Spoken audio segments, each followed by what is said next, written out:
Good morning my dear students. आप सभी का ऑनलाइन क्लास में स्वागत है। बच्चों, आज मैं आपको हवा और सूरज का हमारे जीवन में क्या महत्व है उसके बारे में बताती हूँ। बच्चों, सूर्य क्या है? आप सभी कहेंगे कि सूर्य वह है जिसके निकलने से दिन निकलता है। बच्चों, अगर एक दिन ऐसा हो जाए कि सूरज ना निकले तो क्या होगा?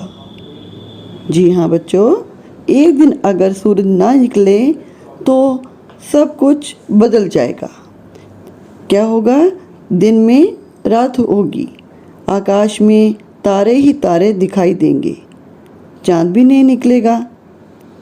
सूर्य के प्रकाश का संबंध सिर्फ गर्मी देने से ही नहीं, इसका मनुष्य के आहार के साथ भी गहरा संबंध है। छोटे बड़े पौधे, वनस्पतियों के पत्ते सूरज की किरणों के सानिध्य में क्लोरोफिल नामक तत्व का निर्माण करते हैं। इस तत्व के बिना पत्तों में कुदरती हरापन नहीं रहता। स्वस्थ रहने के लिए जितनी शुद्ध हवा आवश्यक है, उतना ही प्रकाश भी आवश्यक है। मानव जीवन के लिए सबसे महत्वपूर्ण कोई चीज़ है तो वह है वायु और जल, जिसके बिना जिंदगी के बारे में सोचना भी संभव नहीं है। पानी और हवा की तुलना की जाए तो हमारे लिए सबसे महत्वपूर्ण क्या है?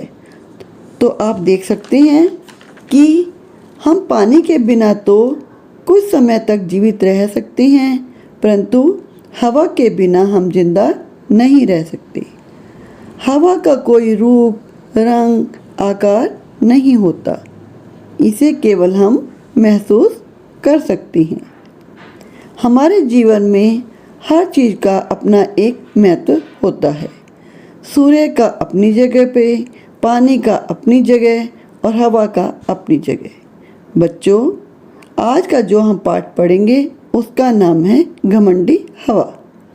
पाठ पढ़ने से पहले मैं आपको बताना चाहती हूँ कि हमें कभी भी किसी चीज़ का घमंड नहीं करना चाहिए, क्योंकि घमंडी का सिर हमेशा झुक जाता है।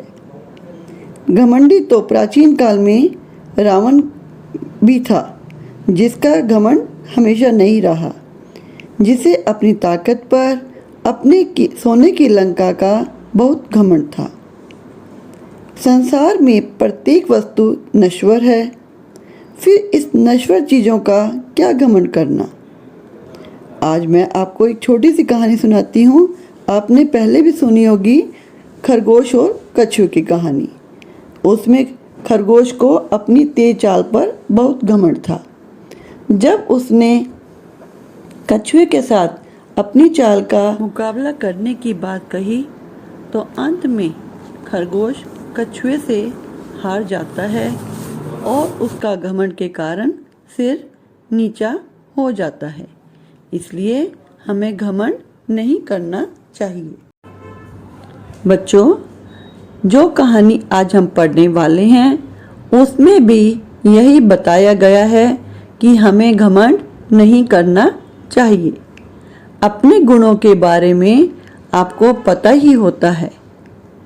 अब हम पाठ पढ़ेंगे, पाठ 11, पेज नंबर 62। ये पाठ केवल पढ़ने के लिए है, इसके हमें शब्दार्थ, प्रश्न उत्तर नहीं करने, केवल ये पाठ हमको पढ़ना है। इस कहानी में एक बार हवा और सूरज में दोनों में बहस हो गई कि कौन ज़्यादा ताकतवर है। सूरज कहता मैं ज़्यादा ताकतवर, हवा कहती मैं ज़्यादा ताकतवर। अब दोनों ने फैसला किया कि देखते हैं कि कौन ज़्यादा ताकतवर है। हवा कहती है कि आज फैसला हो जाए कि हम में से अधिक बलवान कौन है। सूरज कहता है पर इसका फैसला कैसे होगा? हवा ने कहा, नीचे उस व्यक्ति को देख रहे हो, जो भी उसका कंबल हटा देगा वही अधिक बलवान होगा। सूरज कहता है हवा को, ठीक है, पहले तुम कोशिश करो। हवा ने अपना रूप दिखाया और बहुत तेजी से चलने लगी, परंतु आदमी का कंबल नहीं उतरा। अब हवा सूरज को कहती है, मैं तो थक गई, अब आप कोशिश कीजिए। अब सूरज, पेज नंबर 63 पे देखिए आप, अब सूरज बहुत तेजी से चमकना शुरू करता है। सूर्य की तेज किरणों के कारण आदमी को पसीना आने लगा। आदमी ने अपनी चादर उतारी और तह करके हाथ पे रख ली। अब हवा कहती है, क्षमा कीजिए, मैं समझती थी कि मेरे प्रचंड रूप से इसका कंबल उड़ जाएगा। अब सूरज कितना खुश है। सूरज कहता है, अपनी शक्तियों पर कभी भी घमंड नहीं करना चाहिए।